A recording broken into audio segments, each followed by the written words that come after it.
So thank you very much, dear Nehama. Thank you very much.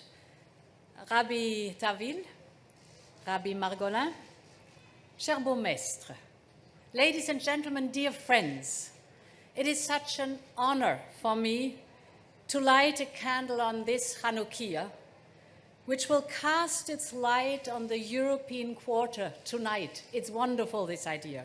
So I'm very happy to be here. Thank you very much for having invited me.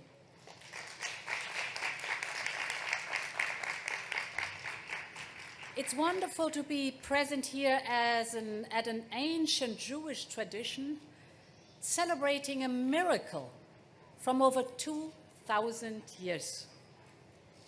But I believe all of us, modern-day Europeans, have something to learn from this Jewish festivity. Chanukah is a story of resilience and perseverance.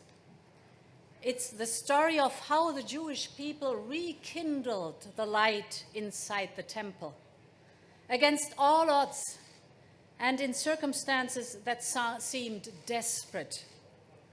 Chanukah bears a message of hope for all of us in these times of pandemic and recovery. And therefore, Jewish culture has so much to teach us, including to those like me who do not share your faith, but who really, really love to learn about it. In fact, our European culture wouldn't be as rich as it is without Jewish culture, Jewish values, Jewish art, and Jewish cuisine.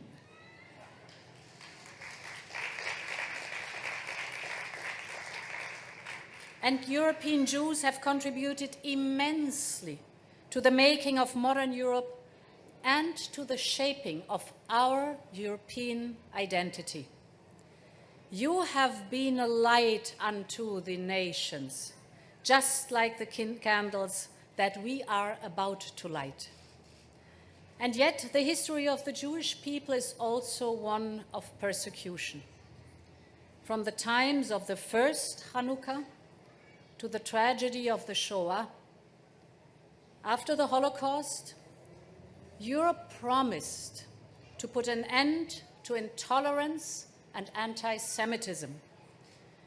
The European Union has been built on these promises. And yet we see that anti-Semitism has resurfaced across Europe. Too many Jewish schools and synagogues today have to be protected by armed guards.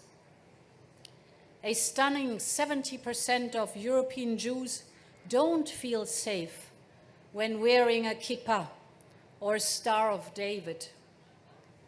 And throughout the pandemic, Jews have been the target of all sorts of conspiracy theories and hate speech. Let me tell you that attacks against European Jews are attacks against our fundamental European values, and they are attacks against Europe itself. We'll never tolerate that.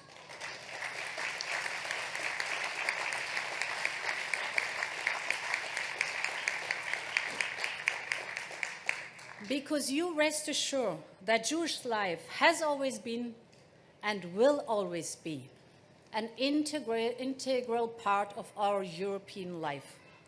So this is why I asked my team to work on the first ever European strategy on combating anti-Semitism and fostering Jewish life.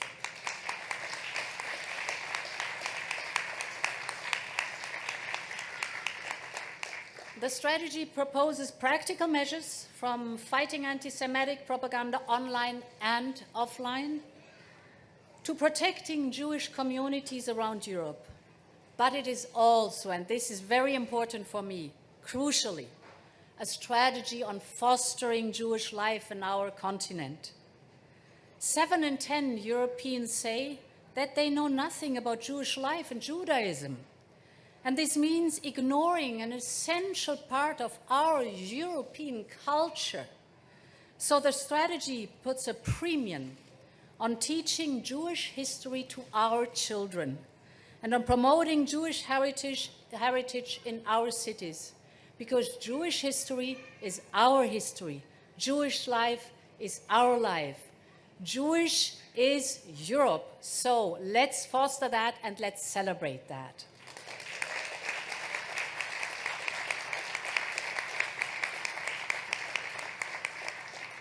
And we are very lucky and lucky enough to live in a city, dear Bourgmestre, that cherishes its diversity. Thank you very much for that too. I know that Brussels has a famous, lively synagogue life and Jewish cultural centers, Jewish museums and memorials, and even I heard a Jewish radio with good music and plenty of news about Jewish life. At this time of the year, we can see a few Chanukias in windows across the city. This should be normal. And no Jewish family should be afraid to show its identity. Do it. We're proud of it. We want to see it.